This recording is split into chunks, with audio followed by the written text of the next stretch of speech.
Good evening, everyone. Welcome to the June 9th regular meeting of Council. I'd like to first recognize we are gathered on the traditional territory of the Snuneymuxw First Nation. Our clerk tonight will be Ms. Sheila Gurry. We also have Councillor Brown attending electronically. I'm not sure. Councillor Manley, I think, will be joining us shortly, I hope. Tonight's regular meeting of Council is being held in accordance with the Community Charter and Council Procedure Bylaw 2018, number 7272. If during the meeting any member of the gallery has a question regarding an agenda item, please write down your name and the agenda item on the sheet, sign-up sheet, over to the double doors by my left. Please note that the Council Procedure Bylaw states that questions will only be taken on staff reports, consent items, or other business items. Your Worship, I'm just going to make sure that the recess screen is off and that Council at home is able to see the chambers. I think they can now. Thank you, Your Worship. Thank you. All right. There's Councillors Brown and Manley. You can both hear? Gentlemen, excellent. Thank you. This being a wonderful small town still, I can look around the room tonight and safely say that I know every member of the public who's here, including staff, and I'm therefore not going to read the usual warning about decorum and good behavior. I don't think that'll be necessary. I would certainly hope in the circumstances. The introduction of late items, Ms. Gurry, please. Yes, thank you, Your Worship. For agenda item 8A, the presentation by Ms. Donna Hayes, we are adding a PowerPoint presentation titled Work Plan to Develop an Accord. We are removing agenda item 12C, ECOMS 911 contract update. And for agenda item 16A, the resolution by Councillor Eastmere, we're adding a delegation from Sasha Burton, BC Poverty Reduction Coalition. And that's it, Your Worship. Thank you very much. Motion for adoption of the agenda is amended. Moved Councillor Perino, seconded Councillor Thorpe. All those in favor? Any opposed? None. Motion carries. Motion for adoption of the minutes is circulated. Moved Councillor Eastmere, seconded Councillor Hemmons. All those in favor? Opposed? None. Motion carries. Mayor's report. A number of items, but let's start off with something that is very important. The Federation of Canadian Municipalities, known as FCM, recently held its annual conference in Ottawa from May 29th to June the 1st. This is Canada's largest gathering of elected municipal officials, and Councillor Hilary Eastmere was one of them representing the City of Nanaimo. So Councillor Eastmere is kindly offered to give us a brief overview. Councillor Eastmere, please. Thank you so much, and I was very honored to be able to attend the Federation of Canadian Municipalities annual conference, along with about 1,500 other municipal reps from across Canada. We passed resolutions on several items, including improving access to healthcare in rural Canada, strengthening Canada's economy by diversifying trade, and also maintaining protection for urban, rural, remote, and northern postal services, and ensuring that no changes are made to Canada Post's mandate or service charter without a thorough public review, including consultation with local governments on the future of Canada Post. And I was also invited by our new MP, Tamara Cronus, to Parliament Hill to discuss local priorities, and I shared the critical need for a new municipal funding framework, which is one of FCM's main messages. This is because municipalities own more than 60% of Canada's core public infrastructure, yet we only get between 8 and 10 cents of all tax dollars collected. And we're seeing that asset management costs and the price of building new infrastructure to support new growth is surpassing our ability to cover even the basics with property taxes. And so this is why we need a new modernized municipal growth framework, and I emphasize that this is something that our MP, especially in opposition, can really help us push for. And this includes tying the federal transfers to population and economic growth by linking them to Canada's GDP. Also, increasing direct annual transfers to municipalities by $2.6 billion, which would bring that total to $5 billion when paired with the Canada Community Building Fund. And that amounts to the revenue generated by 0.5 percentage point of the federal GST, so they can afford it. And also to broaden eligible expenses under federal transfers to include operating costs as well as capital costs. That will enable municipalities to direct funding to local priorities to sustain growth and economic development, recognizing that we are in the best position to identify and respond to local needs. And I also met with the Port of Nanaimo President Ian Marr and Nanaimo Port Authority Chair Donna Hayes at the very well-attended Canadian Ports reception to hear about their advocacy efforts to bring more business to and through Nanaimo, also advocating for a provincial port strategy in BC, And the port recently broke ground on their new $110 million expansion project at Duke Point, which will serve as a gateway for the entire island. And they'll soon be able to handle 10 times more cargo through increasing the size of the container yard and adding the ability to handle refrigerated containers and replacing the existing diesel-powered crane with 2 modern electric cranes. So excellent to see them in Ottawa making connections and working hard to bring more business to Nanaimo. So overall, it was a really great conference, and I'm thankful for the opportunity to attend, to represent Nanaimo, and to get inspired about what's possible when we collectively use our voices to advocate for the changes we need as municipally elected representatives to support our communities. Thank you. Thank you very much, Councillor Eastmere. We celebrated a very successful Public Works Day again this year in Nanaimo. The theme this year was People, Presence, and Purpose. Hosted its 8th year of Public Works Day on Wednesday, May 21st. Over 420 enthusiastic grade 4 and 5 students from 8 schools, along with home learners, attended the event to learn more about the important services that keep the city running. The Regional District of Nanaimo also joined the day's activities, reflecting the ongoing partnership in areas such as water and wastewater management, public transit, and waste reduction. Bill Sims is certainly hoping that we will attract some future employees as a result of all of this. It's hard to get good people from time to time, as every employer in the community knows. There were a number of displays, wastewater, roads, traffic, RDN Public Transit, Canadian Union of Public Employees, RDN Water Smart, Fortis Gas, Occupational Health and Safety, Sanitation, Zero Waste, Water Distribution, Emergency Preparedness, Parks, Water Supply and Treatment, Stores, Fleet and Engineering.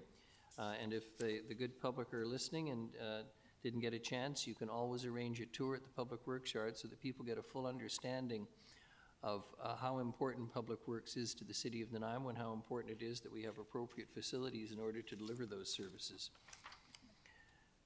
Nanaimo has been recognized on the CDP list for climate leadership.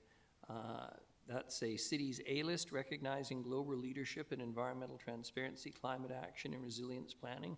Only 112 cities worldwide earned CPD's top score, including just 8 in Canada, and we're amongst them. These cities include Burlington, Calgary, Halifax, Montreal, Toronto, Vancouver, and Windsor. So I'd say we're, how shall I say, competing in a pretty significant horse race and doing well. CDP is a global nonprofit that runs the world's only independent environmental disclosure program. As the founder of environmental reporting, they believe in transparency and the power of data to drive change, and partnering with leaders in enterprise, capital policy, and science, surface the information needed to enable Earth-positive decisions. And they have helped more than 24,800 companies in almost 1,000 cities, states, and regions to disclose theirs. Drive, Park, and Sell. The annual Nanaimo Recycles trunk sales are back. The City of Nanaimo is once again hosting the annual Recycles car trunk sale. Registration is now open for vendors looking to sell gently used household items for one or both sales taking place this summer. The first takes place on Saturday, June the 21st from 9 a.m. to 2 p.m. in the Country Club Center parking lot.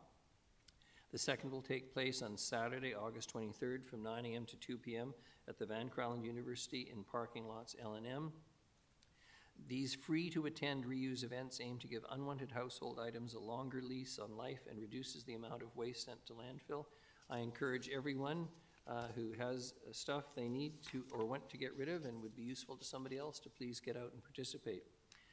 And finally, on a very positive note, you know, we have a lot of talented people in this community, and from time to time, they get national, international recognition. Simon Martin from Nanaimo received the gold medal at the Skills Canada National Culinary Secondary Cooking Competition held in Regina on May 29th and 30th. He was coached by staff at the VIU Culinary Program for the uninitiated Van Crowland University, which started convocation ceremonies today. Skills Canada and its member organizations, including Skills Canada BC, promote skilled trade and technology careers to Canadian youth. The Skills Canada National Competition is the only national multi-trade and technology competition for students and apprentices in the country. Each year, more than 550 competitors from all regions of Canada come to SCNC to participate in over 40 skilled trade and technology competitions. By providing a forum where Canadians can compete at the national level, SCNC provides hands-on work experience related to skilled trade and technology careers. Congratulations to Simon and the faculty at VIU, who, as we all know, have drawn recent and important attention to creating the world's largest Nanaimo bar here in beautiful Nanaimo. Where else could it happen so well? All right, that's it for the Mayor's report. We have no items to rise and report on tonight, Ms. Curry. The next item on the agenda is presentations, and the first is from Donna Hayes, member, Mayor's Leaders Table, work plan to develop an accord. I want to encourage everyone to listen carefully, particularly those of you who are at home. This is an exciting proposition coming out of the Mayor's Leaders Table, and a couple of its members are here tonight, including Dave Whitty and Ms. Hayes, so welcome. I look forward to the presentation. The floor is yours, Ms. Hayes. Welcome. Thank you, Your Worship. I feel honored and privileged to be here speaking to Council this evening and speak a little bit about what the Mayor's Leaders Table has been working on. I want to acknowledge my fellow chair member, as Dave Whitty is here with us this evening, and special thanks to Colin Stansfield from the Nanaimo Prosperity Corp, who will be supporting the process we're proposing tonight. So, as a person who was born and raised in Nanaimo and has spent the last 35 years of my career working here and now sitting on several boards and being involved in community, I am really excited to be presenting tonight about what we think at the Mayor's Leaders Table is the next step for us to take as a community to draw us together and create something really unique and special that can exist for us as Nanaimo and Central Vancouver Island. So in my work on various boards, it's typical, you'll know this, you form a strategic plan. I do it in my own businesses, I do it at the Port Authority Board, I do it in the healthcare boards I sit at. You yourself have done it as a council, and you have a strategic plan, and I'm not talking about the Reimagine plan. That's a very excellent document, but I'm talking about your strategic plan as a city of what you want to achieve and accomplish. And we all know this, all these organizations that are in our community, we all have independent strategic plans, things we're working on. You heard what the Port's working on, increasing our capacity and jobs in our community. The one thing that doesn't exist, though, is a place where all of those groups have come together to share their strategic plans and see where there are crossovers and where there are similarities and where you can actually leverage each other's assets to create something bigger and better for our community than was anticipated as a single organization. I'm talking about truly coming out of our silos as organizations and working truly as a community to benefit our community. So we sent you a whole bunch of information I'm hoping you read, because I'm just going to hit the highlights for the public tonight. One of the questions that I have been asking the groups I sit at is, who is Nanaimo? So if I asked each of you that, and the mayor's heard me say this several times, we're jumping ahead a slide, but as we ask individuals that, you know, what I find interesting is that people don't have an immediate answer, because our tagline of being the harbor city isn't actually truly who we are economically or who we are to our community, who we are to the kids that are being raised here to grow up here and participate here. And so the answer is different by everybody else. And I think it's time that we could all answer that as a community as we leverage our community to the maximum capacity that it has. So I'm going to tell you how we're proposing to do that. And at the end of today's presentation, I'm going to actually ask Mayor and Council to pass a motion participating in this process with the Mayor's Leaders team.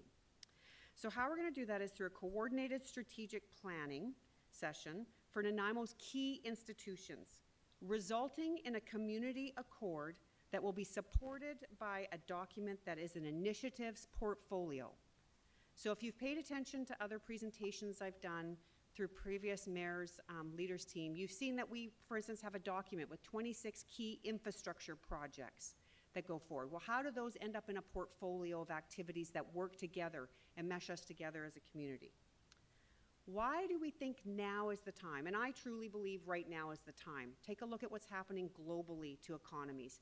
Take a look at the conversation in Canada being led by our Prime Minister. Look what our Premier's talking about.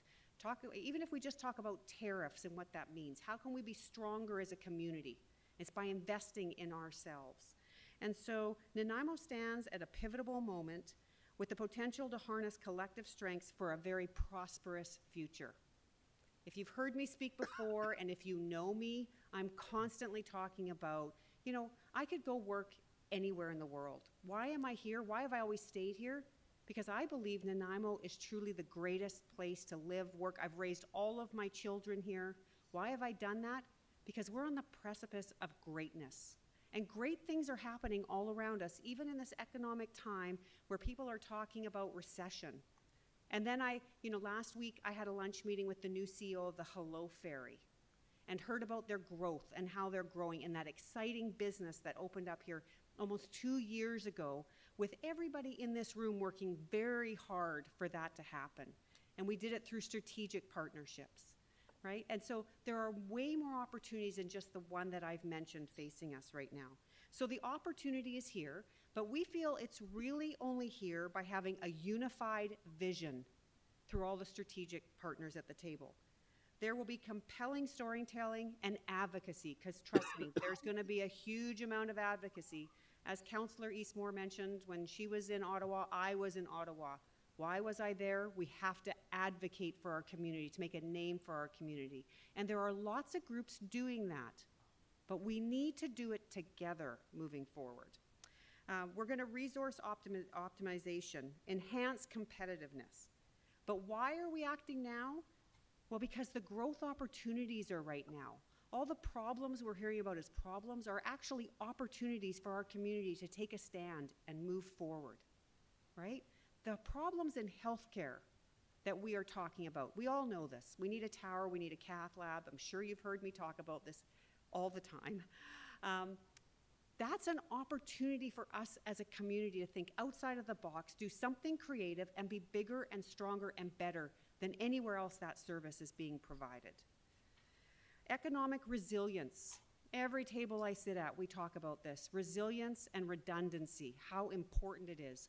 We have those opportunities in Nanaimo to provide that safe, secure place for businesses to develop and grow.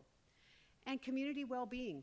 Nanaimo was one of the first communities worldwide to accept and adopt the donut economic theory. How do we create a community accord that actually speaks to what that economic facility looks like? How do we benefit everyone instead of just some in our community? And I truly believe this is the opportunity for us to do that. So this little chart is me sitting in my office with zero ability to understand charts, asking my assistant for help. So it's not well done. But it starts at the top with who is Nanaimo. Now, I'm not a wordsmith. That's why I partner with people like Dave Whitty, who is way smarter than me and can do this way better than I can. But I started looking at us as a hub and what that actually means, talking about the Port Authority, the airport, the hospital, VIU, the Chamber of Commerce, the City of Nanaimo, SFN, school district, not-for-profits, arts and cultures. And then I did just an hour's worth of work looking at how we start connecting to each other.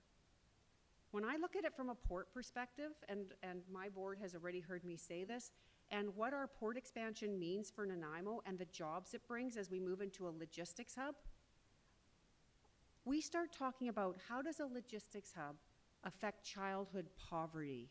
That's the donut economy I'm talking about. Stable jobs for our parents in our community, economic development and investment into our community. We have a logistics hub. Guess what? Other countries are going to invest here and put in manufacturing, and we're going to be able to grow that. But we can only really do it if we're all working together. So my little chart will grow through this process. But here's an example of what I think we can grow into. We did a bit of a narrative for this presentation today with some questions we thought would be asked, so we thought we'll just answer them straight up front. Is Nanaimo ready for what comes next?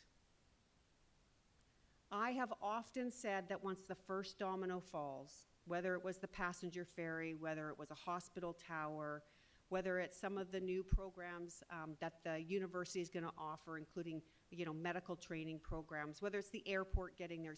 Once the first domino falls, they'll all start to fall. So are we ready for that? Yes, we are. I'm here to say, yes, we are. I sit enough at those tables to hear those strategic plans to say we are ready. We are ready because we are growing in complexity and ambition. I will quote Mr. Sims when I say we are no longer a small town, we are a big city, and we need to act like a big city and capitalize on those opportunities. We need a shared framework for these complex times. There are strategic plans everywhere.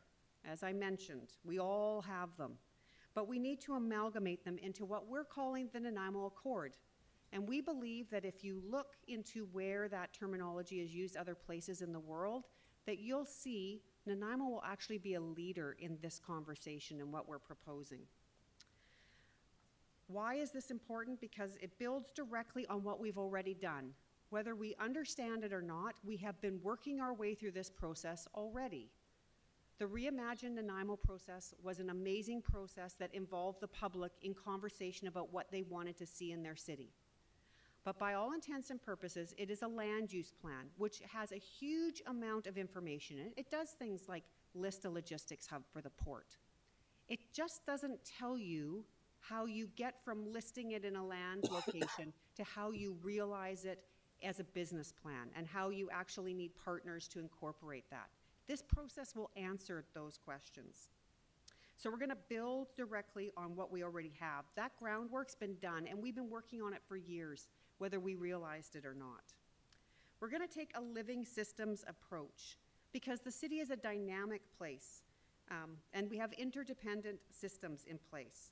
So we're going to take this living systems approach, and we've given you some background in your package about what that looks like. This idea was sparked at the Mayor's Leaders Table as leaders from across institutions have come together with humility to ask, what could we do if we actually acted as one, as opposed to a whole bunch of independent organizations? But we're going to do it with a shared ambition that has a vision to make Nanaimo the best place to live, which I believe we already are, but who's going to strengthen our economy and take care of our people and actually act as a community as we move forward. The Nanaimo Prosperity Corporation, Colin happened to see this conversation happen as we're posted online at the Mayor's Leaders Table and approached me about how can the Nanaimo Prosperity Corporation get involved.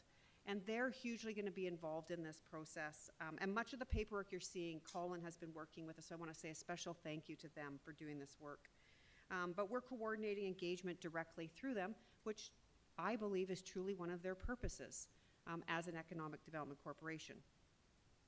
So our mapping work already shows that there's systems that already exist. You saw the little map I gave you showing who is Nanaimo, and the connections out there are real. I can tell you, once again from the port perspective, using my own experience, we're already meeting with these other groups. So we already know what strategic plans are in place. It's about connecting them and actually making them work as community. So the Accord will be our collective commitment. So I want you to think about that for a minute, because we're going to ask all of the strategic partners to sign on to the Accord. That's really complex, because we're going to ask you as city councilors and as a city to sign on, just like we're going to ask the port and the airport and the university. Everybody at the table is going to be asked to sign on. And why is that important? It's a voluntary high-level statement of values and direction. And that accord is then going to be supported by a very real living document, which is a portfolio of projects and initiatives that can come together to support that accord work. The portfolio is going to be designed to accelerate what's already in motion and what's already happening. But where there are gaps, we're going to be able to fill them by partnering with other organizations in our community. So this work is already underway, and we're putting timelines around it. We actually want to see an accord ready for signature at the end of this year. So phase 1 is June to October. We're going to define the accord and surface the shared opportunities. That means meetings of these groups in a room where it's going to be introduced to them. They're going to get documents and information to expand the process, to know what they're signing up for. Phase 2 from October to December is actually having a facilitated session with through the Prosperity Corporation on bringing the groups to the table to put their strategic plan fully on the table, saying what it is, what the opportunities for our community are, and where are their deficits that they need help, so that we can start helping each other fill in those gaps and spaces. And maybe it might be when I'm in Ottawa, I need to be advocating for more than just the port. Maybe there's other conversations I need to have, and maybe there are doors open there that maybe aren't open to other organizations, that I can use our voice there. At the same time, provincially, there might be opportunities that another organization can speak for the port to get support there. And so that's the kind of work that we're going to do. Phase 3 comes into effect in the new year in 2026, when we're going to launch, implement, and adapt those plans into an action plan. And we'll be back reporting to you on what that actually looks like and how that can happen. So there are tangible outcomes from this. This is not just us sitting around a table sharing ideas. This is us sitting around the table working on those concepts, putting pen to paper, and coming up with a plan on how we're going to move forward as a group. Now, this is going to cost money, and I'm not here to ask you for money. What I'm here to tell you is the process is going to cost between $50,000 and $60,000, and the Prosperity Corporation has some funds that they are going to make available for this process to happen. Because I believe in 2026, when you see outcomes come forward, there's going to be a lot of work for the Prosperity Corp to do. At that point, I probably will come back to you for money, but not for this process. Institutions are not I want to make this clear. We're not asking institutions to surrender control. We're not asking you to change your strategic plan. We're not asking you to give control over it. The Accord doesn't create new obligations, no more bureaucracy. That's not what we're looking for. None of us want red tape. That's not what we're looking for. We're looking for commitments about working together and leveraging what each other has. So quite frankly, this is a moment for us to lead together. And that's what we're looking for council to support tonight. We're not looking to add to your workload. We're looking to actually lighten your workload at the end of the day. Because trust me, this will be a document that the city will be able to proudly stand behind and say, this is who we are as a community, this is what we represent, this is how we're taking care of our people by truly acting as community, and this is how we are being leaders. So that is my presentation tonight. You would have got much more paperwork from us, hopefully for background, and I would welcome answering any questions. Thank you very much indeed. Councillor Perino, please. Couldn't resist. Thank you, through you, Your Worship. To Ms. Hayes, tourism. Councillor Thorpe and I happen to be on the tourism group, and what it's doing is it's been incredible to see the growth and where they're headed. And I'm just wondering, do you see them as part of a major player along with this? I might be putting you on the spot for an answer, but I'm just wondering what your thoughts are about that, because so much of what they do is talk about what Nanaimo is to the outsiders who are coming hopefully here to spend money and enjoy our beautiful community. So I'm just wondering what your thoughts were. So I do agree. We did talk about tourism being on the chart, and they may be added as we start working our way through the process. I believe there will be outcomes for tourism. Yes. Right? So you know, we did talk about this, and I should be upfront about this, because there are going to be people who are putting in and people who are taking out. And there will be some defining lines about that, right? So once again, I'll use the port. The port is building a $110 million project right now. We are putting in, we're contributing. But who's taking out the other side of that, and how do we connect those people? That's something we plan to figure out as we move through this process. I do believe there will be great takeaways from this for tourism that they will then implement. Wonderful. Yeah, just hearing you talk about it, I just think, wow, there's just so many synergies between this idea as well as what tourism is trying to accomplish in their goals. And, Yes. and yeah, very good. Thank you so much. And where's the motion? It's under the consent items. It's a, yeah. Okay, thank you so much. Thank you. Councillor Perino, you're like Donna Hayes, you're a thoroughbred. You want to get racing. Yeah, I know. Thank you. Councillor Hemmons and then Councillor Manley, please. Thank you, Your Worship, and thank you, Ms. Hayes, for the presentation. Not a question, I just want to affirm this is exactly the work that I expected would come out of the Mayor's leadership table, so thank you for getting us there, your part in getting us there. The piece that I find most significant is the portfolio. So the Accord is one thing, to say that we all buy it, we all sign on to this vision, we're all there, but when you break it into the portfolio of prioritized projects that we all back up, I think that's going to really tighten our advocacy with senior levels of government in order to get those projects realized. So thank you. I think this is really good work. Thank you. And I think that's really an important component, is that we have something to take to those and say, look, we have a very firm plan. Here are the projects, here's the plan, we're all working together, and there's no questions or no gray, murky areas. It's very clear, which will give us more, I think, more attention from both levels of government. Thank you. Councillor Manley, please. Thank you, Your Worship, and thank you for the presentation, Ms. Hayes. I'm interested to see what's going to be in the portfolios. I can imagine a number of things, and I'm curious just about your thoughts about the city's involvement in these kind of projects, and what you think about the city creating a development corporation. I know that's one of the ideas that Mr. Whitty has brought forward in the previous meetings, and I'm curious about what your thoughts are, whether that would be something that would help facilitate some of the projects that have been thought about. I would need a little bit more definition on what you mean by development corporation. So you're not talking about your current Prosperity Corporation who's building businesses and growing business. Are you talking about like a development corporation that builds buildings? Yeah, working with other institutions, organizations, and having like an arm's length city investment in projects. So I do think there is, and and you know what I do for a living, so you're putting me in a compromising position. But I am going to say this: I do believe there is a place for governments to be involved in that conversation, but I think it needs to be clearly defined, because I think you have to be careful what you enter into so you don't create an atmosphere where competition, business competition for projects goes away. So you won't have other private investors investing here, right? I think one of the key strategic pieces for success of municipalities when we look at new building projects is that not all of that money comes from taxpayers. A whole bunch of that money has to be investment through private companies or private developers. But I do think there is a defined place for various levels of government to be involved. So I'm kind of giving you a wishy-washy answer, to be honest, but I think there's somewhere in the middle that it exists.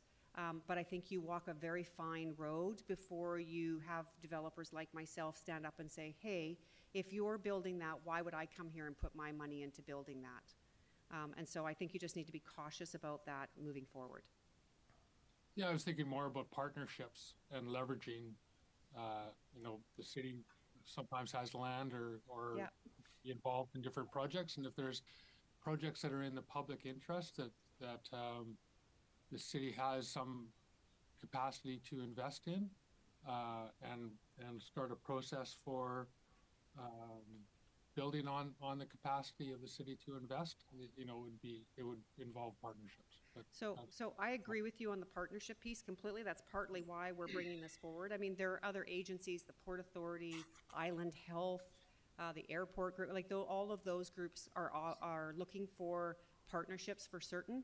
And you, in your own statement moments ago, have already started putting parameters around. So you said city-owned land. Okay, well there's a parameter around which you would have that type of organization. So as I said, I believe there's room for it, but I think you must define it clearly of what it is and what the purpose and outcome of that is. okay, thanks. Thank you. Councillor Gisselbrock and then Councillor Thorpe, please. Great. Thank you, Mayor. Through you. Thanks so much for the presentation. I think this is a great idea to get everybody on the table and build, an accord and a vision of what we're working on and more of a plan on the projects that it's going to improve our community. And I think my question is just around the objectives and goals of the project. I think there's quite a diverse perspectives at the mayor's leadership table, and this. You hear the term donut economy being used in that. And I think in terms of what, with the projects, what are the outcomes that we're trying to achieve? And, say, for example, growth at the Port Authority, wonderful, we need more jobs, more stable jobs. And, with 10 times more freight or whatever coming in, can we still walk down Cable Bay and look at orcas going through Dodds Narrows? Or with attracting, you know, manufacturing and business and opportunity for people to come stay in Nanaimo. You know, are we going to be able to build the housing to make sure that, you know, there's affordable housing for people, so that we can start addressing the homelessness situation where there's not sort of just this continual push, increase in real estate values and people out on the streets. And so I really hope that there's clarity in thought in this accord that is building the type of projects and economic development that sets those as the goals. Because you know, you do hear the word growth a lot, and I think that's the big issue, is that we can do a lot of projects that can produce a certain type of growth, and it might not be the growth that can actually address long-standing issues around housing or even environmental commitments that we've made around greenhouse gas emissions reductions and that. And I think that's what I'm really looking for in an accord, is something that does have that clarity, that sets the goalposts of like, what is this growth going to achieve? And so my question is just how would that be worked in those considerations? I did see the, you know, talking about the social aspects and environment in the write-up of it, and I'm just curious sort of like what that would look like. So I think that's the beauty of this process. When I said that a lot of this work's already been done, I referenced the donut economy because you've already adopted that, right? You've got your Reimagine plan. You've already set your standards for greenhouse gas emissions to what the provincial 2030 standards were. So you know, as mentioned, the city, I'm excited. We've won an award, and it sounds like we're competing way above our population level, which is great. Some of those things are already in place. But what ends up happening when an organization creates a strategic plan for their organization, so for instance, as the Port Authority, we're a federal agency. The federal government has certain guidelines and requirements, and we're required to meet those guidelines and those requirements. But they don't necessarily always mesh with what's happening at the community level, right? Because at the Port Authority, they're looking about what is the economic impact on Canada. We don't even technically report back to the province, who has another complete set of mandates. And so with this process, this is going to enable us to talk about those mandates that have been set for us and but template then what our community has clearly told us is important, right? So that donut economy piece, when I talk about the logistics hub and what is the impact on childhood poverty, I think we know what those statistics are. Trust me, your city staff clearly know what those statistics are because I've heard them.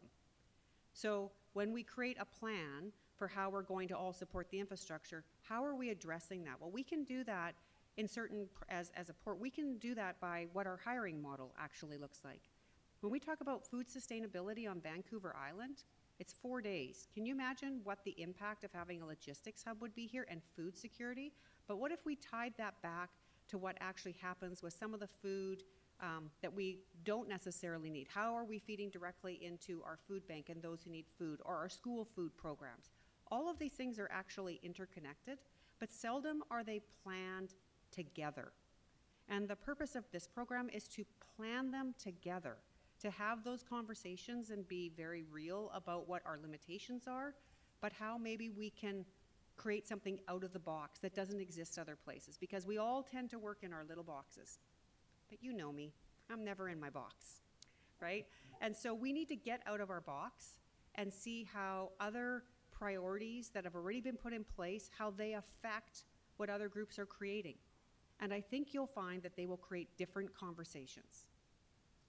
And that's what I think this process does for us. Great, thanks so much. No, I think this is a wonderful opportunity, and thanks for all the work and the Mayor Leader Table work. Appreciate it. Thank you. Councillor Thorpe, please. Thanks very much, Your Worship. Through you, if I may. Like others, Ms. Hayes, I'm very impressed with your presentation and the work that you've put into it, you and your colleagues. So thank you for that. It's very exciting. It's a very interesting initiative. I am really pleased that the Economic Prosperity Corporation is involved, because I think we'll need their help. And as others have pointed out, I think a key point is the portfolio and the formation of the portfolio. And I'm not trying to be negative here, but when I look at your phase 2 of the work underway under bullet point 9, yep. Excuse me, shape a focused, fundable portfolio. First of all, I think a challenge will be to shape the portfolio and get consensus. And secondly, fundable.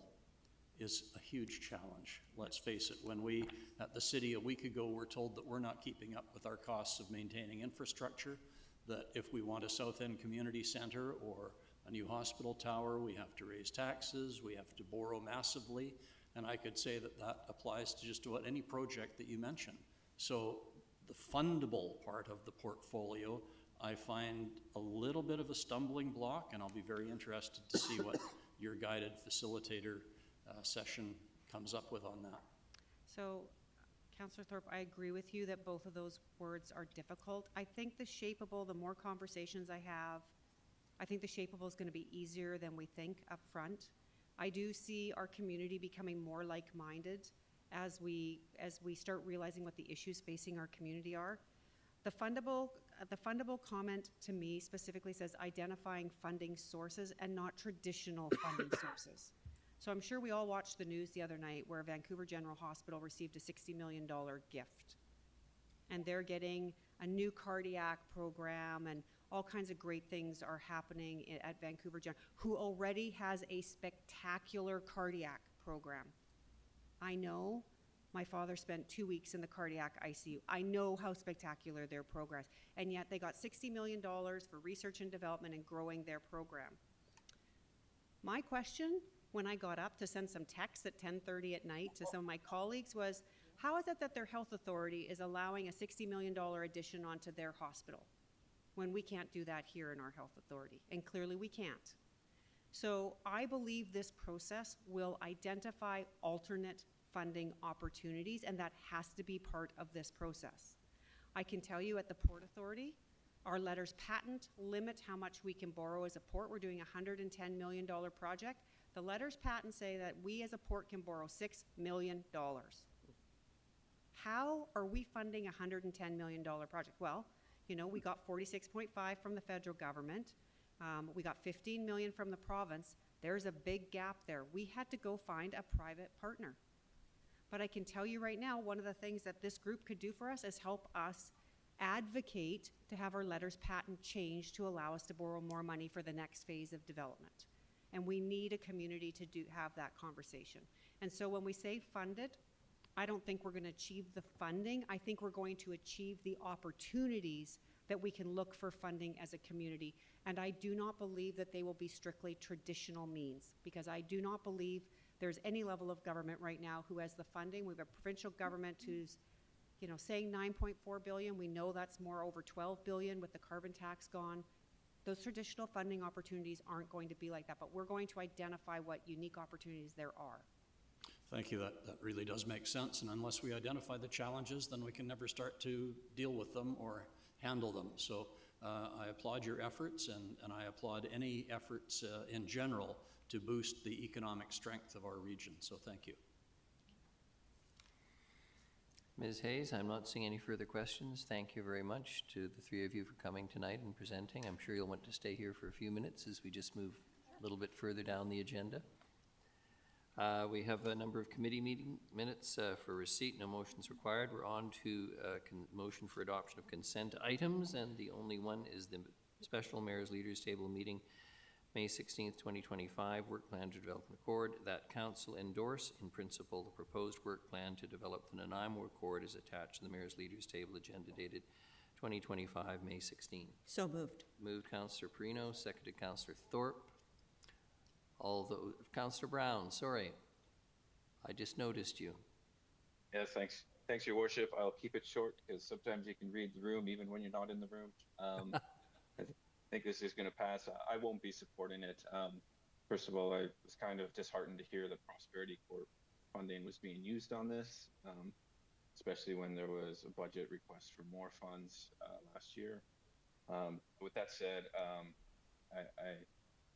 I think I just disagree with the nature of the word, and I'm a little worried that about some taking the wise words of Kate Raworth and some of the work they were doing with Deal around a lot of concerns about the co-opting of certain types of language and how it's used, and I do share that concern with this work as well. Thank you. Thank you. Councillor Perino. Thank you, Your Worship, and just a comment. Thank you, Councillor Brown. Those are well thought out comments. I appreciate that. For me, the more we can work together in this community with the different organizations that we have, the better we'll be. And the one, of course, that highlighted the most for me, of course, has to do with our hospital and the lack of what we've received over the years. But if we can get the hospital expansion and we can get the catheterization lab, the hope is that down the line we can maybe get the university to have courses to train new doctors. That's where I think this community can go. But there's such a lack of working together, and our university has really come through some very difficult times.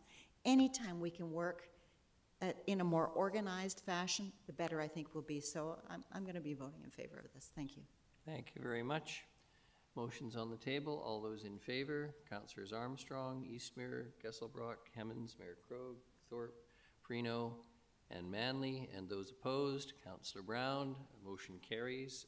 Thank you very much indeed, everyone, and thank you for the presentation tonight again. We're now delegations unrelated to agenda items, and we have none. And now we're on to reports, and the first is the proposed removal of park dedication from a portion of 1631 Naylor Crescent, Elaine Hamilton Park. Mr. Eng, our acting General Manager of Corporate Services tonight, a different role for you. Please, welcome. It is, and good evening, Your Worship and members of council. The report before you proposes Don't be shy about tipping the mic more into your gentle, soft voice. Thank you. Louder? Helps us. Closer? I'm sorry. Appreciate it, Councillor Thorpe. Councillor Thorpe is so much more direct than I am. The report before council proposes a bylaw to remove the park dedication from a portion of city-owned land at 1631 Naylor Crescent, land known as Aileen Hamilton Park. Nancy Skills, our manager of real estate, is here to discuss the report and address any of your questions. Thank you very much. Ms. Skills, good evening. Thank you, Always nice to see you. Thank you. Thank you, Mr. Eng, and good evening, Your Worship and Council. Elaine Hamilton Park was dedicated by Council through a bylaw as park in 1980, while the park was under the name Troughton Park. Troughton Park was subsequently renamed in 2006 to Elaine Hamilton Park. As part of the Sandstone Master Plan, a road connection is proposed through 1618 Extension Road, through 1 acre of the park to ultimately connect to Sandstone's property at 1750 Regina Way. To allow this construction, Council is being asked to consider Parks Dedication Amendment Bylaw 2025, number 2255.01, which would remove the park dedication from the portion of the park. In accordance with the Community Charter, to proceed, Council is required to have approval of the electors prior to adoption of the bylaw. Should Council give the bylaw first, second, and third reading, an alternative approval process, an AAP, can be initiated to receive the electoral consent.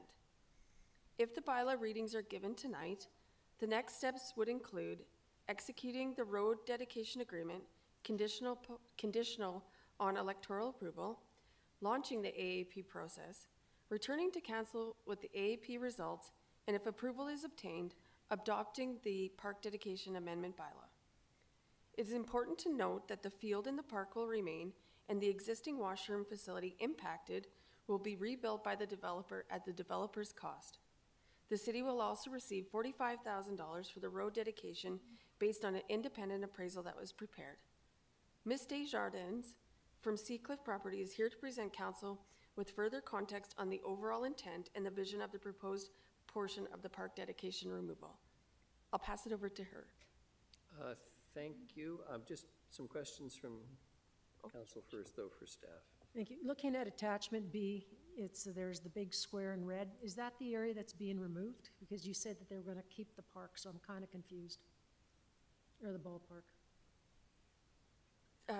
Your question, Councillor Armstrong, it's actually attachment C. So attachment B is the entirety of the Elaine Hamilton Park, and attachment C shows the area where the road will be going through the park. Yeah, I can't see it. And then as we go through, the bylaw that's attached to the report has the area defined that'll be dedicated as road. Thank you. Thank you. If no further questions for staff right now, Ms. Desjardins? Councillor Manley, sorry. Yeah, thank you. I do have a couple of questions. Looking at attachment E, it looks like the road dedication runs right down a creek, like a creek bed and wetland. And what's going to happen with that creek? Is it all just going into a culvert, or what's happening with this body of water? Ms. Davis?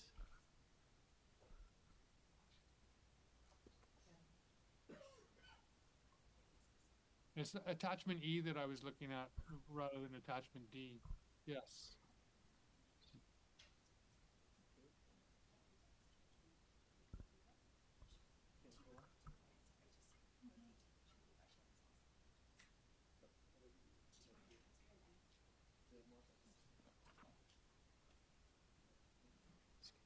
We have the environment. Good evening, Worship and Council. We have the environmental consultant Corvidae also on the line, who I think would be really well placed to answer that question. Please, good evening. Hi, I'm Julie Budgeon. I'm a professional biologist with Corvidae Environmental. I was trying to figure out how to raise my hand like Paul was doing, but I just couldn't find the thing. So we've done an environmental assessment of all of sandstone. We've been working with sandstone for quite a while. For this, there's a water course going in. There's some impediments from the existing work that was done previously. There's a road, and then we've got some water impoundment. So we've been out there with the province, as well as the Environment and Parks, Kevin Bridges, with the City of Nanaimo, and we're making plans. There will be some impacts to the wetted perimeter within the high water marks of those water bodies, and for that, there's going to be offsetting. And the offsetting means it's going to be rebuilt in another area that's contributing to the existing watershed. It's 2 times the size for the riparian area, as well as we're adding an additional wetland or whatever it is for improvement. The areas that you're looking at there are highly impacted with invasive species. They've been created from previous historical activities, so they're low quality habitat, and the objective here with the offsetting will be to create better habitat and improve other areas with that 2 times size of improvement. So this is early in the stages, but we have been meeting on site with the province as well as with the City of Nanaimo to figure out what that looks like and come up with the design plans. But we don't have any idea what that might look like now. We're just seeing where the road's going over this wetland. Yeah, we have a couple different options that we're looking at. None of the work will be allowed to proceed until that is confirmed, designed, and and approved by both the City of Nanaimo and the province. At this time, it's just very preliminary stages. So we're looking at the areas, we're seeing where there's potential to improve the quality of amphibian and fish habitat in other areas, and then moving forward with that. Okay, thank you. I have another question for staff, and that's about the evaluation, the appraisal of this 1 acre parcel at $45,000. And I'm curious about what this low number is and where I could pick up an acre of land for 45 grand in Nanaimo. Ms. Skeels. Through your worship to Councillor Manley, yes, an independent appraisal was prepared. The park is dedicated parkland and it's zoned parkland. So that does make a difference on the valuation of what the appraisal came out at compared to if it was zoned other land throughout the city. It was compared against other purchases of land. So because it is dedicated park and because it is zoned parkland, it was at $45,000 an acre. So wouldn't a better path forward be to rezone this for other purposes and get a proper value of this piece of property? It will no longer be park if it's removed from the park, and getting $45,000 of it seems like a trinket. Mr. Holm. Yeah, thank you, Your Worship, and through to Councillor Manley. I think Ms. Skeels, did reference that there was an appraisal done by a professional appraiser, looking at the constraints on the property with respect to the fact that it's dedicated park, that it's zoned as park. As well, I think you heard from the biologists, the qualified environmental professional, that the quality of the wetlands is ripe for improvement. The quality of the area proposed to be dedicated for road is ripe for improvement. As well, I think Ms. Desjardins is going to touch on and you heard that there was going to be a 2 times offset with which is in alignment with the city's policy, the development permit area guidelines with respect to protection of environmentally sensitive features. There'd be approval required through the city's development permit area guidelines as well, development permit area as well as provincial approval. And in this case as well, and you're going to hear from Mr. Desjardins, the development, and council will recall the development of this development area 6 of Sandstone will also result in substantial additional park dedication. You'll hear that from Mr. Desjardins shortly, but so there will be overall a significant increase in the amount of parkland through development of the property. Thank you.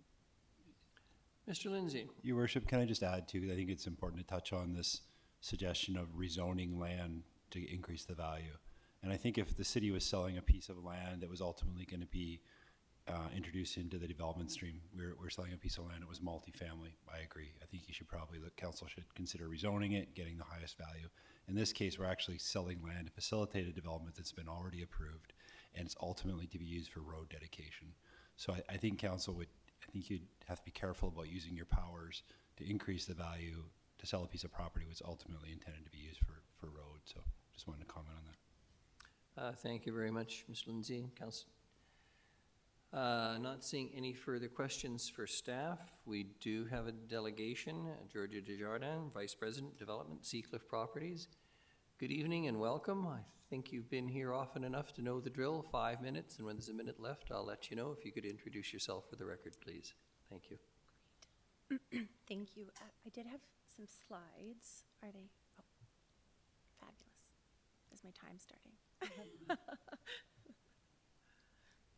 Perfect. Thank you and good evening, Your Worship, members of council. My name is Georgia Desjardins. I am Vice President of Development with Seacliff Properties, the owners of the Sandstone Development lands here in beautiful Nanaimo. I thought I would just quickly start in providing a brief update of a bit of what we've been up to over the past just over a year now since the rezoning of the lands was completed in May of last year. Our focus has been heavily centered around progressing engineering design on some critical path items.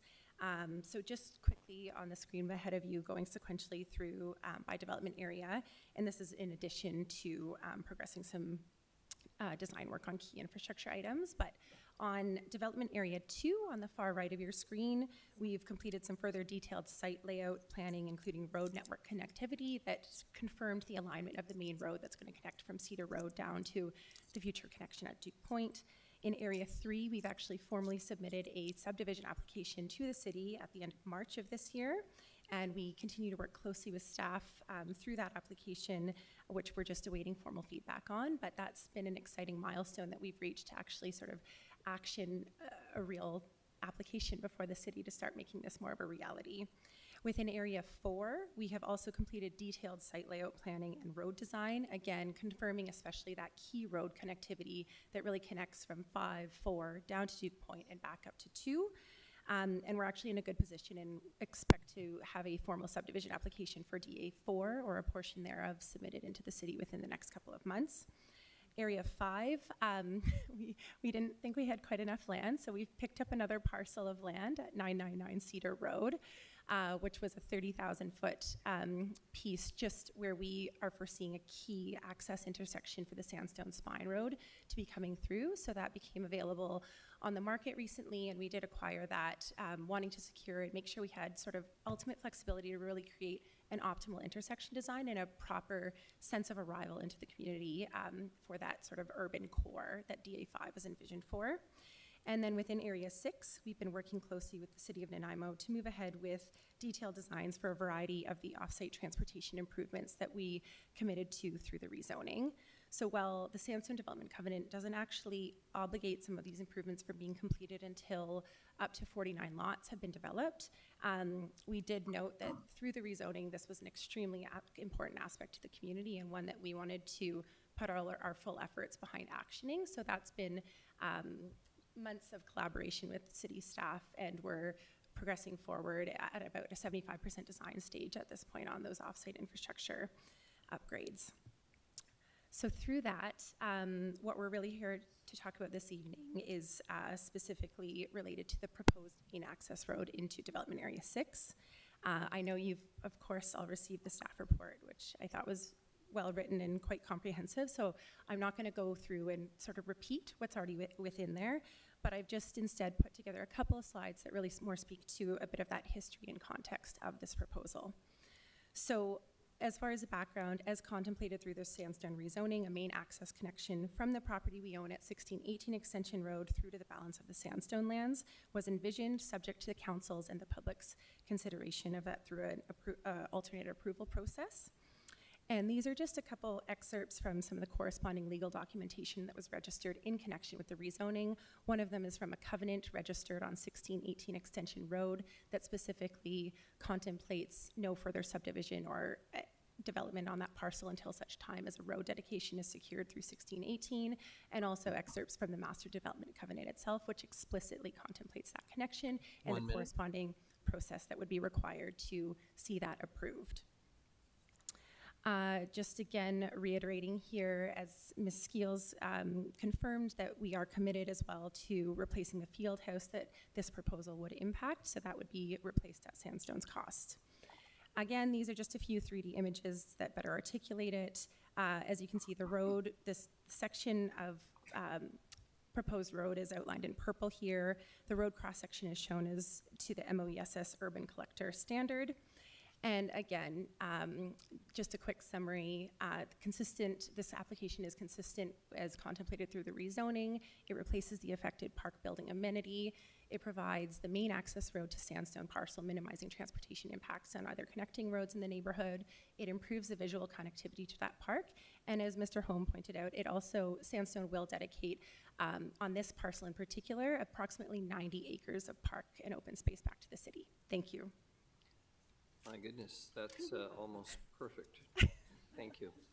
Questions for the delegation? Councillor Perino?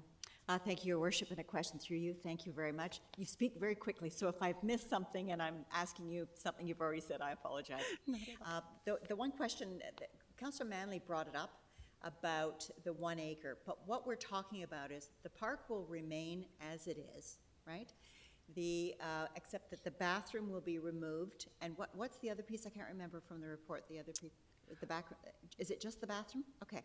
Now, you are going to be rebuilding a bathroom on the site, is that right? That's correct. How old is the current bathroom, just as a point of interest, any idea? An antique. Davis, maybe. Well, we, through your worship to Councillor Perino, the city acquired the property in 1978, and okay. so it's at least that old. Yep. So a good time to get a new bathroom, so, okay. But the other piece that Councillor Manley brought up was the $45,000 for the 1 acre. The actual park itself is over 7 hectares, or is it 7 acres? I think it's, I apologize, 7.31 acres. Okay. What I'm suggesting is that the $45,000 is only the piece from the beginning of the park to the edge of the park, right? Correct. It's a long strip, which is just the road dedication. Exactly. Okay. Through your worship to Councillor Perino, that's correct. That's to contemplate the linear strip of proposed land that would be required to facilitate the road connection. And I missed some of the conversation about the wetlands, or is it wetlands? Can you just go over that piece for us again? I apologize, Your Worship, I'm asking some lengthy questions. Nope. If you can just go over that piece, because Councillor Manley did bring that up, and that's an important point, and I just wanted you to cover that part again. Certainly, through your worship to Councillor Perino, and I will give sort of my quick summary overview, but the road as proposed here has been placed based on a number of factors. Yes. And that is, so the constraints that sort of informed where this road is actually placed were developed based on the MOESS Urban Collector Standard, which is a 25-meter road cross-section. It also has a set access point where it needs to connect to Extension Road at 1618 Extension, and then through to the sandstone lands on the other side. So it's also been placed to center the existing wetland crossing in order to minimize wetland disturbance. And as a result of that, we are proposing to not only enhance some of the remaining western wetland that will remain, but also offset it and provide additional wetland area. That's what I wanted to hear. Thank you very much. Thank you, Your Worship. Thank you. Any further questions for the delegation? I'm not seeing any. Thank you very much. Much appreciated. Thank you. Anyone care to make the recommended? I just have a couple questions. Councillor Gesselbrock, sorry. Just with the ratio, so the 2-to-1 for setback area, does that mean like for every one piece of lost, there's an expansion of 2, or I just couldn't figure that out? Yes, through the chair to Councillor Gesselbrock, yes, that is correct. For the setback area, the ratio is 2-to-1. So Okay, for- and then Yeah. and then for the chunk of wetland that's going to be removed, it's a 1-to-1 replacement, so they'll be looking to put in new wetland That's through a correct. process. Yeah, for the stuff that falls within the wetland boundaries, it's a 1-to-1 ratio of creation of new wetland. Okay, and I was just curious of the connectivity between the two wetlands. Are they like hydrologically connected in any sense? Like, are they? 'Cause I think it goes right through the middle of them. I believe they are connected, yes. Oh, okay. Anything to say about that? The wetlands are connected, right, the east and the west. The wetlands are connected through a culvert. Okay. Yeah. Great. All right. Thank you. So, All Your right, Worship, there's- it is a bylaw, Your Worship, so we do need it read out. There's 3 Yes. readings and then a 4th recommendation. Councillor Gesselbrock, your acting mayor, could you read it out, please? Park Dedication Amendment Bylaw 2025, number 25501, a bylaw to remove dedication as park from a portion of Elaine Hamilton Park, formerly known as Troughton Park, at 1631 Naylor Crescent for road dedication, pass first reading. Seconded, Councillor Hemmons. All those in favor? Those opposed? Councillor Gesselbrock, Councillor Brown, motion carries. And Councillor Manley, sorry. Motion still carries. Councillor Gesselbrock. Move Park Dedication Amendment Bylaw 2025, number 2255, pass second reading. Seconded, Councillor Thorpe. Any discussion? Councillor Gesselbrock. Thanks, Mayor. Through you, yeah, I think for me, this section of the sandstone development, putting the 600 homes in this area, for me has always just been problematic. I think just the location, it's sort of isolated from everything else, and it's contributing just to the congestion, the bottleneck around Cranberry, in an area that really is, a lot of wetland area through there. And I think just with the loss of parkland, the loss of the wetland area, and just, justifying for the residential development that really is, in my opinion, misplaced. It's just not something that I can support at this time. Thank you. Thank you. All those in favor? Councillors Armstrong, Eastmere, Hemmons, Mayor Krogh, Councillors Thorpe, Perino, and those opposed, Councillors Gesselbrock, Brown, and Manley. Motion carries. Thank you. Councillor Gesselbrock. Move Park Dedication Amendment Bylaw 2025, number 2255.01, pass third reading. Seconded, Councillor Perino. All those in favor? Councillors Armstrong, Eastmere, Hemmons, Mayor Krogh, Councillors Thorpe, Perino. Those opposed, Councillors Gesselbrock, Brown, and Manley. Motion carries. Thank you. Councillor Gesselbrock. Council authorized the mayor and corporate officer to execute the road dedication agreement to effect the transaction. Seconded Councillor Hemmens. All those in favor, Councillors Armstrong, Eastmere, Gesselbrock. Oh, sorry.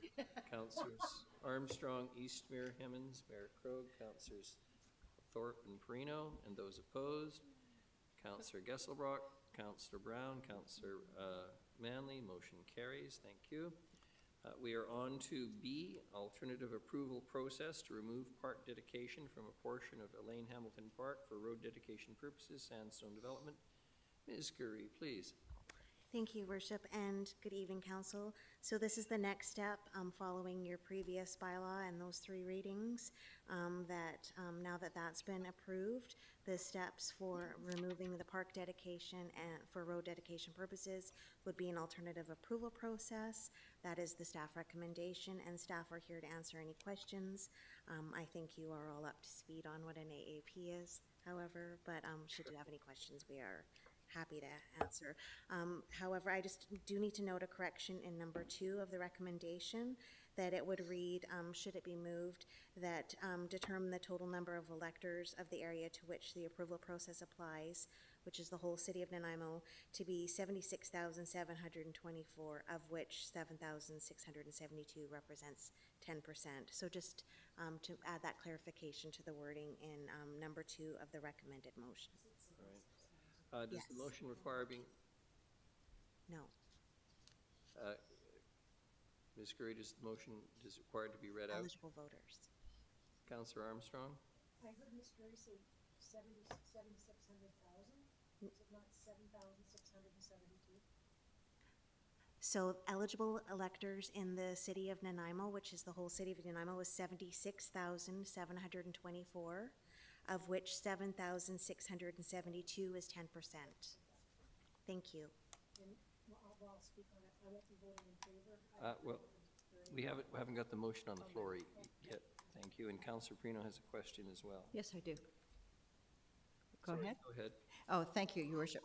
A question through you to Ms. Gurry. So you have to remove the park dedication even though the park stays the same. So will it be rededicated park afterwards? So through your worship to Councillor Perino, Yes. we're removing a portion of the park. So the park. Just for that portion? Yeah, we're moving that portion for Okay. road dedication purposes. The remainder stays park dedicated as park. The remainder of the park stays. remains Okay. dedicated as That's the park. piece I missed. We're removing that portion Great. used for road. Okay, thank you very much. Thank you. Thank you. Councillor Hemmens is moving the recommended motion. Seconded Councillor Thorpe. Anyone wish to speak to it? Councillor I'll just say, I've never voted for an AAP on any park removal, and I'll be staying with that. I believe that the public should be making that decision, especially for parks. Thank you. Thank you very much. Any further discussion? All those in favor of the motion, Councillors Hemmens, Mayor Krog, Councillors Thorpe, Perino, and those opposed, Councillors Brown, Manley, Armstrong, Eastmere, and Gesselbrock. The motion fails. So we do realize, Council, that as you think about this, this will require a roughly $300,000 referendum in order to deal with a property that's been valued at $45,000. Ms. Gurry, please. Your worship, there is also, I believe, in the report was outlined, and if not, it's in the cable with the agreement with Sandstone, that they will look for other ways to get this access rather than go to a referendum. They'll go back to the drawing board, I believe. So I'm not sure if Mr. Holm or Ms. Desjardins wants to speak to that, but I believe that there is other avenues in the agreement that they might wish to pursue. Mr. Holm? Thank you, Your Worship, and to further to Ms. Gurry's comments, and I believe Ms. Desjardins did touch on the context of some of the agreements in place through her presentation. A lot of words, it was fairly quick, but essentially, I'll try and summarize. If Sandstone is not able to achieve this connection, which was the connection envisioned in the master plan and through the rezoning, there is an alternative to look at exploring access through existing local roads would likely be the alternative So impact on existing local roads, we'd have to look at, work through the developer with that on what mitigating measures, what alternate access opportunities there'd be. But through the master planning process and through the rezoning, with all the analysis that was done with the transportation engineers that were involved in it, this was identified as the proposed access was identified as sort of the optimal access to directly to Extension Road without limiting the impact of the development on existing local roads. So this would have been the major, would be through this, what's proposed here, the major access into the development. Otherwise, we'll be looking at accessing the development through adjacent existing local roads, possibly other opportunities. We'll have some exploration to do is essentially the outcome of not proceeding with this. Thank you. Thank you. Mr. Rosen, did you have comment, please? Thank you, Your Worship. I came down to help Mr. Holm, but he spoke fairly well about this issue, about how important this particular road connection is. The traffic generated from this new development will be substantial, and introducing that amount of traffic onto one of the fairly quiet local roads they were never designed or intended to handle that kind of traffic is quite problematic. So the benefit with this new road is it can be designed to a standard appropriate for the amount of traffic. It'll connect into a very strong collector arterial road of extension, and this is the only, I would say, the only connection we can make that is going to be strong enough to handle that kind of traffic without creating other problems. So anyway, just wanted to add that. Mr. Lindsay, please. Your Worship, and thank you to Mr. Rosen and Mr. Holm. I think they've kind of answered the question, the technical question about the road. I'm presuming, based on the previous direction, that council's supported the road closure bylaw, that council also supports the construction of the road.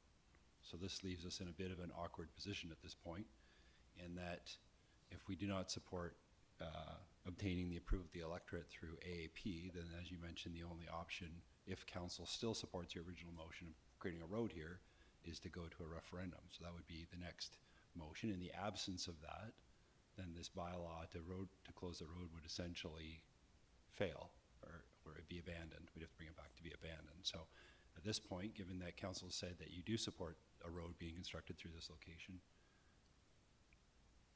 the options are go forward with a referendum, which I would strongly recommend against. I think not only is it significant cost, I think this is a very small issue. I think the legislation specifically has been written this way to allow for AAP programs where it's a very small portion of overall park.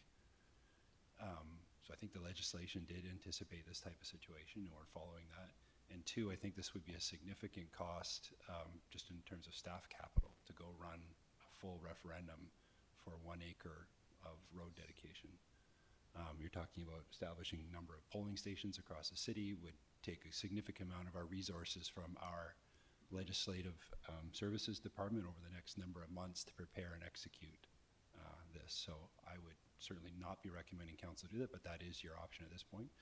The other option is to do nothing, at which point we would come back and abandon the bylaw, which would then take us to the discussion about how do we proceed with the traffic, which is, as has been pointed out, there is no other really great option that doesn't have significant impacts on the surrounding community.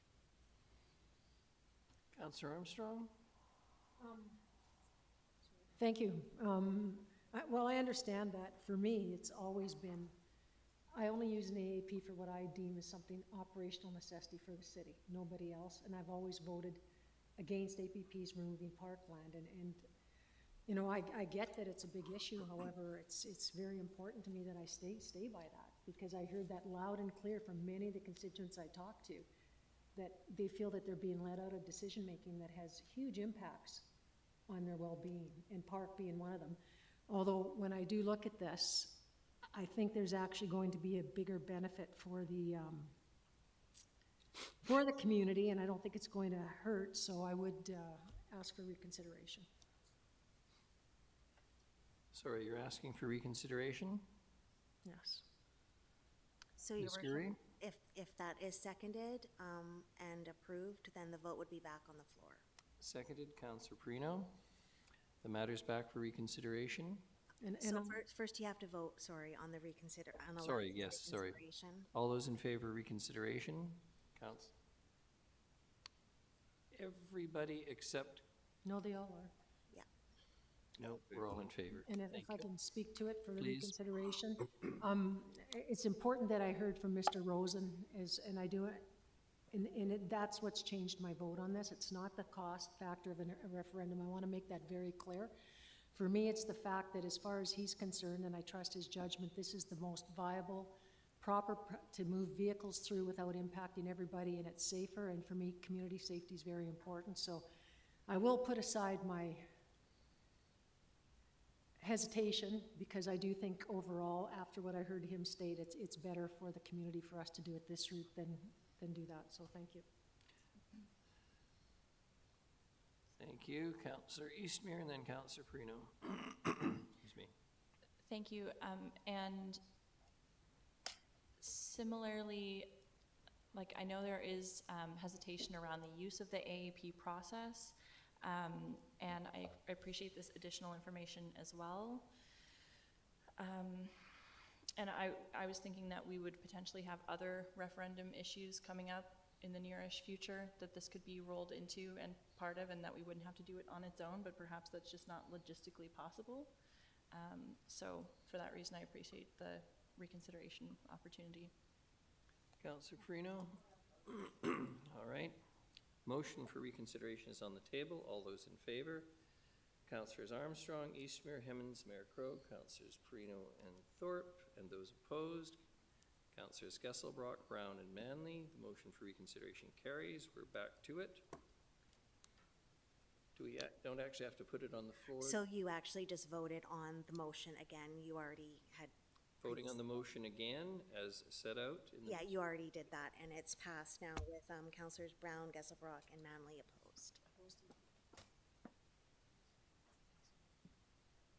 You're all done, Your Worship. Thank you. Me too. Thank you very much. Thank you to staff for their sage advice in this matter at this particular time. We have no bylaws. We have no correspondence, no notices of motion. Under Other Business Council, we have Councillor Eastmere, motion rehousing as a human right, UBCM resolution. Councillor Eastmere? Yes, pardon me. So I'm bringing this motion to council tonight in an effort to support the BC Poverty Reduction Coalition's call for the province to enshrine housing as a human right in their policies. So if passed in Nanaimo, what it effectively means is that we would be co-sponsoring this resolution at the next Union of BC Municipalities Convention in the fall, where delegates will vote on whether UBCM should advocate for this on behalf of BC municipalities. So the same motion has already passed unanimously in other cities, including Vancouver and Langford, and it's being debated tonight in North Vancouver, Saanich, Richmond, and Langley. And I think it's important for Nanaimo to co-sponsor this, especially considering the high degree of housing insecurity experienced by people in our community. I'm sorry, was this seconded? Am I even allowed to be speaking to it? Good. Okay, thank you. Okay, now that it's seconded. So we have a disproportionate number of unhoused community members with no access to any kind of shelter, not even an overnight shelter bed or a winter shelter bed in extreme weather, let alone housing with dignity. But this is not just about homelessness, which is certainly a crisis. It's also about the untenable number of people who are paying more than 30% of their income to keep a roof over their heads. The many seniors, students, singles, and families who are afraid of ever having to move because rent costs have gone up so much. I faced this myself last year when I was looking for an apartment. It was scary. There wasn't much available, let alone in my price range, and I was told not to even bother applying to live in several corporately owned apartments that had been sitting empty for 6 to 8 months because the $1,800 per month cost represented more than 30% of my income. And those were some of the cheapest rentals that I could find. And at the same time, we have corporate landlords and developers bragging that their rents don't or won't exceed 30% of people's income, but that's because they simply won't rent to anyone whose income doesn't meet that threshold. And there are a lot of folks making around what I make as a city councillor, around $50,000 a year, and I believe they deserve a place to live. According to the 2024 State of Nanaimo Economy Report, Nanaimo's estimated per capita income was $42,000 a year. And on average, as of 2023, Nanaimo households were spending 8% more on shelter compared to the national average. And then according to the 2025 State of Nanaimo Economy Report, the rental market saw higher rents, increased vacancy rates, and more available units year over year. Make that make sense. Rents are not coming down, even as we build more units and more sit empty. Bachelor units were up 9.9%, 3 bedrooms were up 7.7%, and 1 bedroom units were up 6.7%. And from the 2025 report, despite overall income growth, the decline in lower income households highlights potential affordability challenges for the working class and those on fixed incomes. That is a lot of people in Nanaimo. And that shrinking low income bracket suggests that rising housing and living costs may be pushing out lower income households. This could impact community diversity and service sector employment, reinforcing the need for affordable housing initiatives and social equity policies. So municipalities have to deal with the massive costs as a result of having to manage the downstream effects of homelessness and unaffordable housing, and it makes it hard for employers to attract new people or for people who grew up here to stay here, and we all suffer as a result of the province not treating this issue with the urgency required or providing the resources or support to make it possible to build housing that people can actually afford. And yes, UBCM created a housing strategy in 2018, acknowledging that at the federal level, the National Housing Strategy clearly states that housing rights are human rights, but we have not seen the same acknowledgement at the provincial level, which is the level of government directly responsible for housing in BC, the province where residents face the highest rate of unaffordable housing in Canada. So this is about keeping up the pressure and keeping the issue top of mind for all elected representatives in BC who have the ability to change the system. We have to keep up the momentum and continue shining a light on this issue until we see real results. And it might feel like it's redundant or repetitive sometimes, but until everyone has a safe, secure roof over their heads, we need to collectively keep sending this message and doing what's within our power to do. And in June of last year, we unanimously passed a motion stemming from a recommendation from the Mayor's Leaders Table, recognizing homelessness as an existential crisis in the city, where we formally endorsed the concept that homelessness violates the principle of human dignity. And at that time, John McCormick, the Nanaimo Systems Planning Organization's executive director, said it's going to take money, it's going to take resources, and it's going to take a provincial commitment. So that is what this motion is about getting the province to say it out loud and enshrine in their policies that housing is a human right. Thank you, Councillor well, actually, no, we've got a delegation. Ms. Sasha Burton, I presume is and hope is online. Yeah, yes, she is, Your Worship. We'll just get her on there. There she is. The BC Poverty Coalition, Ms. Burton, good evening. You'll have 5 minutes if you can introduce yourself for the record, and when there's a minute left, I will let you know. And I trust you and hope you can hear me, or did. She's gone. She's gone. She's back. Hello. Yes, good evening, Ms. Burton. Did you just hear what I said? Yes, I can hear you. Everyone can hear me on that side? Yes, good. 5 minutes. When there's a minute, Okay. introduce yourself for the record. When there's a minute left, I'll let you know. Thank you. Wonderful. Thanks so much. Good evening, Mayor and Council. My name is Sasha Burton. I work with the BC Poverty Reduction Coalition, and I lived in Nanaimo for over a decade before making my way across the Salish Sea. I'm calling in today from unceded Musqueam territory in support of the timely motion brought forward by Councillor Eefmeer. Members of Council are no strangers to the housing crisis facing people in the Harbour City, across Vancouver Island, and indeed across the province. You've undoubtedly read stacks of reports and heard countless stories of precarity, unaffordability, and the challenges of individuals and families are facing to find housing that meets their needs. If you or someone you love is a renter, you've probably had a personal brush or two with housing insecurity. As a student and young professional in Nanaimo, I experienced my share of housing market challenges, but I also know that as a single person without pets or mobility challenges, the market was more open to me than to many. Through my work and community connections in Nanaimo, I witnessed families, seniors looking to age in place, and people with accessibility needs face a shockingly small pool of reasonable housing options in the Mid-Island region. Many people have simply not been able to find housing that meets their needs, which has led to both an exodus of local talent to more affordable communities and a cohort of chronically and episodically unhoused neighbors. The housing crisis touches every level of government, but none more acutely than at the municipal level.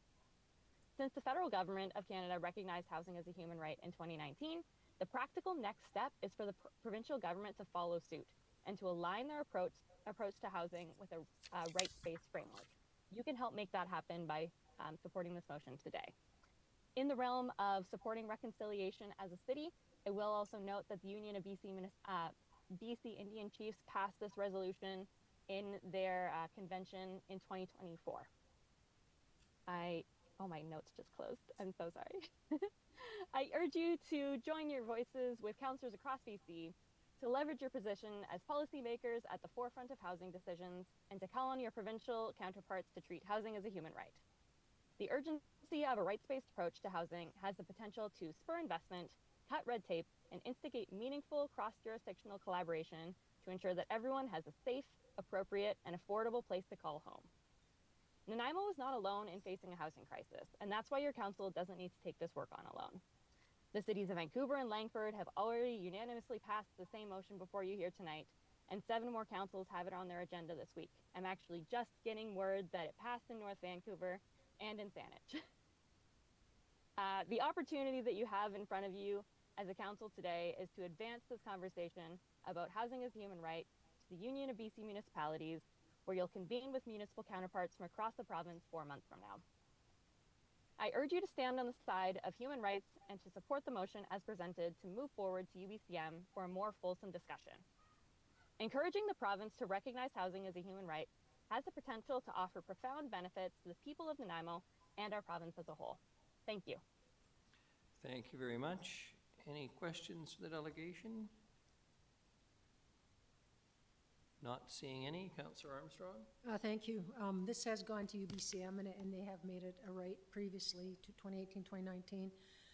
But obviously, the province isn't moving on it, especially not quickly enough. So I have no problem supporting it because it is just a motion, and then the UBCM will decide if they want to take it forward or not. All right. Any further discussion? Hearing none. All those in favor? Any opposed? None. Motion carries. Thank you very much. Question period. Ms. Gurry? You might just want to clarify that it's on the item we just had and not homeless count, because that's not on the agenda. Bruni, on homeless camp, and are you talking about the item we just voted on? Is that what you're talking about? Well, you can ask a question about something that's on this council agenda. Well, that's what I'm saying. So your question is about the motion we just passed? We just passed a motion endorsing submission of a resolution to the UBCMs and asking the province to enshrine the right to housing as a human right in legislation. Yes, I'd like to speak on that. Well, it's not a speak, it's a question. It's a question period. So what's your question, please? Okay, considering the Government of Canada has affirmed housing as a human right, I am asking this council why you continue to move homeless people from place to place in this city. I'm asking this council why, since homelessness is housing is a right, why you have not designated some land for people to live on. You know that housing, real housing, is way down the line. The shelters are full, and these people are having to hide in the corners of this city like stray dogs. You should be ashamed. There are empty lots, there are empty places, empty schools where people could set up a camp and have some common dignity, where you could have washrooms and water. You have the right to do this for people. And there's more homeless people all the time.